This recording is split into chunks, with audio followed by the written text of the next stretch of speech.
Alright, here's another update of the 225. Today, I did another water change. So, the second water change after I got done doing that, if you remember from my video, it really didn't help it because I stirred up the sand again by putting the clay down in the sand for iron for the plants, help the plants grow. So, today when I done the water change, yes, it was my third, but this is what the tank should have looked like after my second. So, but I went on and still done the water change. With this water change, I went on and added my prime in. So now I'm starting to cycle the tank with water from my 125, which, it's right here.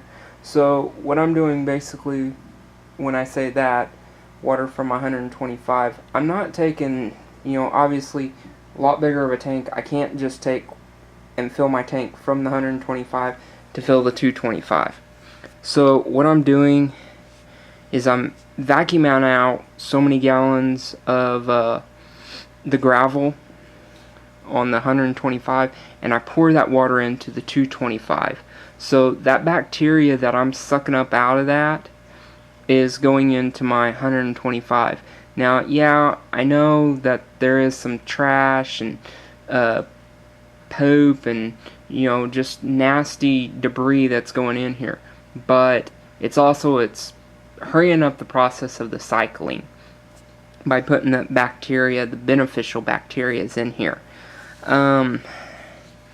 Originally, if you watched way back when I hooked up the FX6, the reason I hooked it up on the 125 is I wanted beneficial bacteria to start growing in that filter.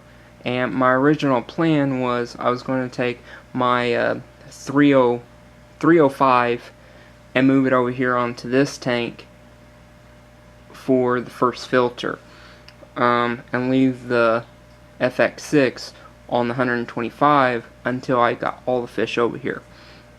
And by doing that, it would have beneficial bacteria in it. Well, that didn't work like I wanted it to. Well, I noticed when I went to move the 305 that the hoses, when I originally cut them for the 125, is obviously too short to just move it right on over to here. So I'm having to order new hoses for those. But still yet, I'll be able to move the filter over. It will have beneficial bacteria in it. That helps also boost the process. But it is what it is. I know it still has to cycle for a little bit. What I'm going to do is give it this week, keep vacuuming the gravel, pouring, I'll probably do 5 to 10 gallons a night, every other night, something like that. Put it in here and do that for the full week. And then probably, I would say maybe Friday to Saturday, I'm going to take, and I have those black skirt tetras. Those things are the hardiest fish I have, I would say right now. I don't know, I mean, there's probably hardier other fish in there, but I've had those guys a long time, and they've been through a lot of stuff, so I believe that if they're not going to die in here, being the first fish.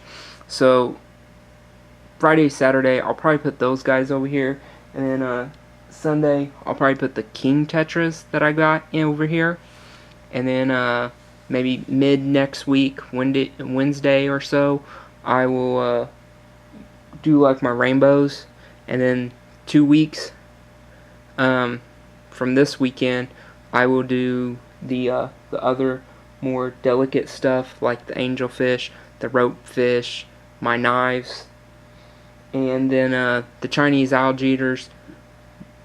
They're the hardest to catch, so they'll be one of the last fish that come out too, but they're going out to the pond. So that's the game plan for the kind of the next 2 weeks. I'll try to remember to do some videos as I'm doing stuff, updates and showing stuff off. But tank looks great. The only thing, I wish I had some better lights on it right now. But yeah, I mean, It's dark in the room, but it looks pretty darn good. So excited to get fishing here, but just want to show you guys what I'm doing. So have a good week.